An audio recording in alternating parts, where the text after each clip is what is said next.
OLED battle in the heavyweight division, 77-inch Samsung S90D QD-OLED versus Sony's 83-inch A80L WOLED. Up next. I've seen things people wouldn't believe. Hey, what's up, guys? I'm Brian. This is Tech Therapy. Thank you so much for watching as we have a battle in the heavyweight division among OLEDs. We have the 83-inch Sony A80L versus the 77-inch Samsung S90D QD-OLED. Now, why compare these two? Well, the 83-inch is my TV, my personal display. The A80L is also carried over from last year. This year's Bravia 8 only comes in 55, 65, and 77. The 83-inch carries over from last year. Here's why. There's something special about this A80L. It does have the A90J Master Series chassis as well as the heatsink. It's a bit brighter, a bit better than last year's A80L, and more in line with this year's Bravia 8. The S90D is a quantum dot OLED, a step down from the flagship S95D. I think it's an interesting battle. Let's see how the two technologies match up. Also, the two different sizes where the 83-inch is 16% larger than the 77-inch. Without further ado, let's check out the Samsung S90D quantum dot OLED at 77 inches versus the Sony A80L WOLED at 83 inches. Thank you so much for watching.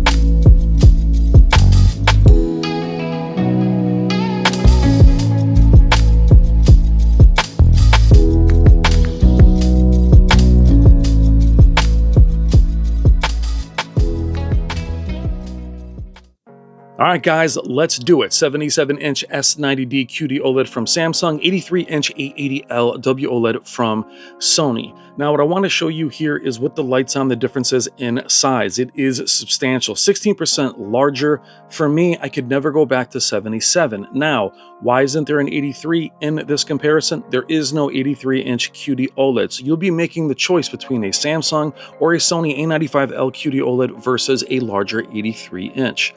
That is a big difference because the picture quality differences might be subtle to you or massive to you, but the size difference may play a part. Now, what I'm quickly showing you here is you cannot match them up perfectly. I will not keep these TVs in filmmaker mode or their most accurate preset. I will show you how I will match them as closely as I can. If one has active or static tone mapping, I will then change that accordingly. We will go into different presets. Why I think this is important is each manufacturer has its own signature. I want them to be in similar presets but not look exactly the same. If one has dynamic contrast on high and the other one doesn't have it at all, I'll meet them in the middle or judge them accordingly. Color booster on the Samsung, if that's enabled, it'll be enabled as live color on the Sony. It won't be perfect, but again, I don't want them to look the same. There are times where they'll look very different. I will adjust the exposure accordingly. However, not in a way that makes the TVs look exactly the same. It's very important to know the differences. This is a second gen QD OLED on the left from Samsung. This is not even the flagship. The S95D is quite a bit brighter and more vibrant. So seeing the differences in brightness is very important to think about that. However, that coding has made it a no-go for you guys. So showing you how they match up and show you how the different presets can look similar. I will tell you that filmmaker mode on the Samsung and custom mode on the Sony are similar, and some content that can look exactly the same. However, I do feel the custom mode from Sony is superior to any other filmmaker mode out there. So it's not exactly even to even, yet the processing is disabled on both. The idea is to show them in their best light and make them as comparable as I can, however, highlighting the strengths of both. Times where you'll see the QD OLED wash out, as you see right there, that is simply trying to capture them both. Leaving it brighter so you can see the differences in brightness is very important for the QD-OLEDs. You're not really losing detail in terms of the TV being overly brightened. I will tell you right in the beginning of this comparison, the A80L with the XR clear and XR processing is superior in terms of upscaling and fine detail. That's something you're not really going to be able to see in this comparison. So things being a little bit washed out on the QD-OLED is simply that it's that much brighter. Lowering the exposure to try and compensate for that at times can make the TVs look nearly identical, and that is not my goal. The TVs are not calibrated. I have no desire to calibrate them. More than 99% of you are never going to do it. So these aren't right out of the box though. The colors are matched. They are in their warmest presets. We get into dynamic versus vivid. There is no warm settings on the Samsung. There is neutral and standard. They'll be brought to look similar. So the presets for me are very important, not to just set it and forget it, though the Sony is better at that. The custom preset on Sony TVs is something you can actually leave. It's vibrant enough, especially in the newer, brighter mini LEDs. For the majority of this preset, I'll be in the movie versus cinema presets, though I will jump around and you'll see them here during the comparisons. I'll pause some of these images, which are my favorite, and show you how different they can look. What their color reproduction is. There is more color on the QD-OLED. However, I do feel that you're going to find the A80L's color more rich. Now that could be because it's not nearly as bright. But throughout this comparison, ask yourself what your preference is. What do you prefer? Think to yourself this also. These size differences, in my opinion, the Sony A95L QD-OLED, the Samsung S90C, S95C, S90D, and S95D will handle any OLED of the same size. Why this is important is the A80L until this year was the best 83-inch TV in the world, other than the 88-inch Z series, which isn't in the same price bracket. But as far as 83-inch TVs, I chose it as it was the best 83-inch TV out there, best OLED out there, until this year where the G4 has beaten it with a micro lens array and the Alpha 11 processor. So what you're looking at right now is the second best 83-inch TV in the world going against the second tier QD-OLED S90D, not even the flagship. Now, due to the matte coating or the reflective coating, as you see me going through the presets, that TV is immediately a no-go for you. I don't agree with that 100%. I don't love the coating either. It does have its use case, and I do like it in certain scenes. Speaking of anti-reflective coating, the A80L is glossy, hyper glossy, which I prefer. I don't mind the reflections. The S90D is kind of a semi-gloss. It is still glossy when you look at it alone.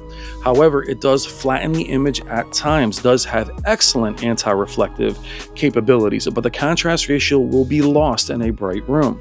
It won't gray out as the S90B did a couple years ago. However, it's something to take note of, that in a bright room, I prefer the reflections and the glossiness of the A80L and other WOLEDs from the past. Now, QD-OLEDs upon release from Samsung Display have talked to them. Chirag, special shout out to Chirag and Samsung Display. Truly revolutionary technology where they're able to really be efficient. And while mini LEDs are now making their mark, 4,000, 5,000, 10,000 nits, what I think is fascinating is QD-OLEDs are still going to be able to get more bright, get more vibrant while being more efficient. They remain even cooler in terms of temperature against WOLEDs, which are not as bright and are less efficient and do get warmer, and the temperatures do rise. So with Samsung Display, that's not the case. So I'm fairly confident that Samsung Display can push 4,000 nits in the near future to take advantage of that kind of new content that the Bravia 9 and other mini LEDs will be able to hold. So OLED is not dead. Samsung Displays and QD-OLED has a very, very bright future ahead of it. Where they may be capped, though, is in size. There is no indication they're going at 83 inches. That's a very small margin. I would any day of the week choose the larger A80L over the smaller S90D. I can prove that because I simply did that. I had the opportunity to buy the A95L QD-OLED last year, best TV in the world, and I still chose the A80L due to XR Clear and the fact that it's larger. That 16% larger does make a difference. This right now is also SDR that we're looking at. We're also in cinema and movie again during a lot of these. Super important to give you context as we have these conversations, not just about what we're seeing on screen. You can see what you're seeing while you listen, why I've made these choices and the choices you may make. If the 77-inch size is big enough for you, your real thoughts should be QD OLED, whether the S95D, the S90D, the A95L QD OLED, or even last year's S90C or S95D. I do feel it easily beats OLEDs of the same size. The color, the vibrancy, and the brightness is very hard to compete with. Now, where Sony can compete is in the Bravia 8 this year and the A80L last year, not before, but in these last 2 years. XR Clear and the XR cognitive processor is a big jump over the competitors, namely the C series or any other OLEDs that size. So in terms of upscaling, that is a weakness for the S90D. Not 1080p upscaling, anything below that, it does struggle. Its brightness and the vibrancy does work against it. You do lose some of that detail. If that is important to you, you're going to want to stay with something like Sony's XR Clear with better detail. I do think even the LG C4 would beat the S90 in terms of that processing. However, the S95D does claim that back from the C4 in terms of detail and processing and better tone mapping overall. Now, as you see me wander throughout the presets, I am covering them all. Dynamic, vivid, standard. These are very popular presets. If you're watching this and that makes your stomach hurt and you're disgusted by it, I apologize, but I will not do one thing for one group of people. I will show TVs in every single preset, show you in very dynamic content how they handle it. Now, why is the content super important? Is that under certain content capped at a certain peak brightness or compression, they will look the same. In some comparisons, they will look exactly the same. Even in store mode, they can look the same depending on what the retailer or manufacturer is doing. Why I'm showing you the presets is each manufacturer has that different signature. What I also want to show you is what I call flexibility of image. How can that TV look? Can the S90D look like the A80L? Yes, they can look very similar. Moving into our very good friend Jennifer Gala's content, you've seen that throughout the video actually. And her second channel, HDR Super Channel. Special thank you to Jennifer. Check the description below. Consider becoming a Patreon to her channel for full Dolby Vision and Dolby Atmos downloads. Now, in my comparisons in the past using Jennifer's content, why do my TVs look different here? Am I doing something different? Well, her content is graded from anywhere from 2,000 to as high as 10,000 nits. It doesn't max out at some of the demos you've seen where they max out at 500 nits. You're seeing the capabilities of the QD OLED over the WOLED. You're seeing how they resolve that brightness. Do they fall apart? Do they clip? Very important. Jen's content is very dynamic. It's not just birds and squirrels and nature. There's lightning, there's fire, there's movement, there's all kinds of motion. That's why you're seeing so many different clips from her. It does highlight the differences of the two. You put something at a max brightness that set them at the same, they will look exactly the same. That is doing a disservice to both TVs. You need to know which one you prefer. Now, even though you're seeing the QD OLED flex here in this pause shot, you may still prefer the A80L. Now, without a reference monitor, we don't know which is the true source and which one looks more accurate. This is where your preference really comes in. Which one do you prefer? Which one do you like? Many TVs over the years have been very, very bright, very, very dynamic. However, for many years, plasma dismantled LCDs simply because the picture quality was more pleasing. It was warmer. It had a more rich image, better gradients. That is so important as you go through this comparison. Which do you prefer for yourself? Now, why you're seeing comparisons from me now is I do feel each TV needs its time to shine. The A80L is from last year. It is carrying over the 83-inch alone, by the way. The video before this one featured the S90D by itself. That was a full review. Now you'll see them compete. You'll see the S90D go against other TVs, C4, G4, S95D, which we do have back at Value Electronics. You will see these comparisons. That said, each TV should be seen in a vacuum first. Be able to judge it on its merits alone. When is good good enough? When do you feel the value and the performance match up? Now, even scenes like this, you can see the brightness difference. There's a part here where I'll let the camera overexpose. That is the difference in brightness. That's not the TV losing detail. In this shot here, the differences in blue and in the water. Shooting them together in certain content will show pink on the QD-OLED and light blue. That's how you can tell the differences between the two technologies, by the way, if you have both. If you're worried the S90D is not a QD-OLED and is a WOLED. If they're both blue, they're both WOLEDs. If you see a pink tint on the QD-OLED, it is a QD-OLED. It's just what shows up. There isn't any of that content really in any of this footage, but one shot with a robot a little bit on, because I love the movement in that shot. Doesn't mean one's less accurate than the other, but I'll tell you that the QD-OLED can do pure white, or close to pure white, where the WOLED really can never quite get there. When the TV is alone, it is not noticeable. You don't notice that it's not pure white. If you want pure white, you'll need to be with a G4, MLA, or G3 OLED, or a mini LED or quantum dot OLED. That said, a quantum dot OLED's pure white isn't anywhere near, or isn't as pure white as a mini LED, especially something as bright as the new Bravia 9.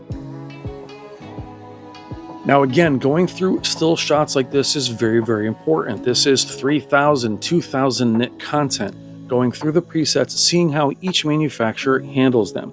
For me, calibrating them to their most accurate presets takes away the processing of both. Some of you may love that. I'm not a huge fan of that. I do like accuracy to a degree. I love this shot because it's very fast and the motion holds up on both. Now, whatever motion settings are enabled in, say, the cinema and movie preset are matched here. They both handle it very well. For OLEDs, some of that motion interpolation will something you may have to use. It will not add soap opera effect. You need to be able to go into these presets and adjust accordingly. If you get nervous, go back into the bottom of the preset and hit reset, and you'll be fine. The tone mapping, the color reproduction from the manufacturer is very, very important. The Sony A80L QD-OLED, I had a comparison versus the S95D. In the two presets, custom filmmaker, cinema, and movie, those two looked identical. Though the S95D is a third gen QD-OLED, they looked very similar. Why? Those are very accurate presets where a lot of the processing is disabled. Once I wandered out, the third gen smoked the second gen in terms of vibrancy and brightness. XR Clear did let the A95L hang in there, but in terms of vibrancy, if you want that, you want the brightest HDR impact, the third gen is what you would chase. You would never know that seeing them together in Filmmaker for comparisons. So that's why I don't do it. It doesn't interest me. That's something you're interested in, you can easily find it.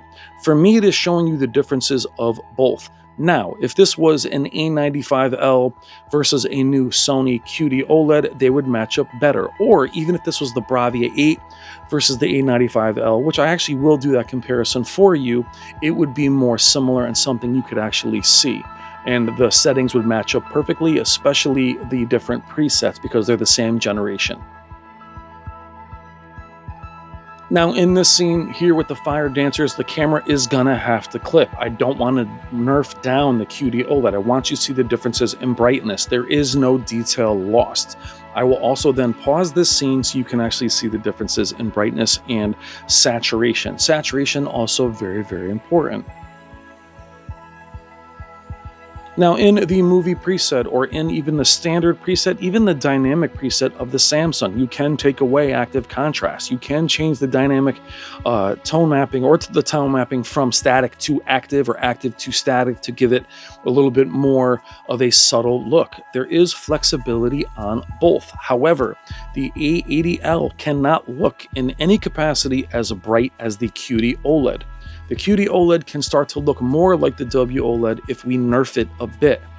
That said, The processing on the S90D, especially with low bitrate content or low resolution content, cannot compare with the XR Clear. If you watch a lot of old shows and old streaming, you're going to have to go with a TV of that kind of processing and pay the difference. Now, the A80L is older. It is going to be more affordable. I'm not sure of the pricing right now, but they might fall more in line this way. The S90D, especially the S90C, is a tremendous value for a 77-inch quantum dot OLED. Now you'll see me change the exposure in every shot. I want to be able to show you how they look before I lower that down. There it is, you see it there. So no detail lost, but it does look different. And also, if you do think you see any lifted blacks or blooming due to the exposure, that is not the case. These are OLEDs. They come out of black great. There is not more black crush on the S90D versus the A80L. The fine detail loss is not due to shadow detail. It's just fine detail within the image. That micro contrast is better on the A80L. No doubt, XR Clear is next level. Where XR Clear is great from Sony is it goes from the top all the way down to the X90L. It's not something that is limited to the flagships this year or last year. X90L carries over as well. Depending on how they handle color, there are times where the A80L will look brighter in certain shots. That is a tone mapping thing. That is how the TV is deciding. But even there, if you look at the shield, it looks very bright on the A80L, but look at the bright orange that's underneath. You can see the shadow and how transparent that shield looks, more so on the S90D QD-OLED. That extra color does show up. The color that Jen uses, the brightness that she uses, does flex the capabilities of the QD-OLEDs. Or mini LEDs or OLEDs in general when I would use her content to go against mini LEDs, being able to show you the gradients and how bright these displays get. Now, 22 minutes in, what are your thoughts on this? Is it a Samsung versus Sony thing for you? It really shouldn't be. The A95L is still out there. It is still a current TV that carries over. Those of you that think that Sony is abandoning OLED, I will tell you with 100% certainty they are not. You will see another QD OLED next year. They just cannot release them so close together considering the A95L came out in October. They would not do that to their own clientele, release another TV of that quality or that caliber. So you'll see a brighter, probably third or fourth gen QD OLED. Maybe they didn't want to get a third gen. We'll see that next year. So the thoughts should be QD OLED versus WOLED. What are your thoughts? Where would you, or what picture do you prefer as we go through all of these shots? The camera can capture it. You're seeing it throughout the video. This is 4K 60. You're seeing how well it resolves. As long as the image looks different to you, which it should, as I know it does, as I'm sitting here editing it and looking at it, it looks very different in many shots. If the QD OLED appears blown out, it's not. It's just that much brighter by itself. It's equally detailed. However, that detail cannot match XR Clear. That is a different thing. That is not really blown out because it's too bright. That is upscaling. Now here in the one shot, you can see the differences in color, but also differences in brightness and movement. This is a great shot. So yes, the color looks different. However, the brightness does not. That's where it really does pop. Now, if you like the more natural A80L, I completely understand. Keep in mind, the A80L is my TV. It is not my child. I am not married to it. If there was an 83-inch QD OLED, that is what I would have. No hesitation. But if I was choosing between these two now, I would go with the larger A80L. Now, would I choose a Bravia 8 versus a QD OLED of the same size? I would not. For my use case, namely gaming and HDR impact, I would still go QD OLED. I will not show you gaming in this comparison because it is not close. That's not to say that you can't game on the A80L. The game mode is gorgeous. However, there isn't much flexibility of image, where the Samsung's flexibility of image is off the charts. You can change it a million different ways. The tone mapping looks very different. Advanced contrast is enabled. You can change it. So therefore, there's no point in comparing them. It blows it away, though the A80L is an excellent choice. And I did get it because it is very good for gaming, and that game mode is gorgeous, just not worth comparing them. Now, the QD OLED is not blooming. Let me just adjust the exposure there for both. Now, in closing, what do you guys think about the Samsung S90D QD-OLED versus the 83-inch A80L WOLED? Again, the A80L is the second best 83-inch TV in the world, behind the brand new G4, which has MLA technology, micro lens array. It is awesome. Probably one of my favorite TVs this year. If not my favorite TV, is the G4. But the A80L is a more affordable option with equal upscaling to the Alpha 11 of the G4. So it's still an amazing choice. Again, it is a Master Series chassis. It does have the heatsink. It is brighter than last year's A80L, in line with the Bravia 8. The S90D, phenomenal. What do you guys think? Let me know. I'm Brian. This is Tech Therapy. Please consider liking and subscribing. Have a wonderful day and a wonderful night. Take care. Love you guys.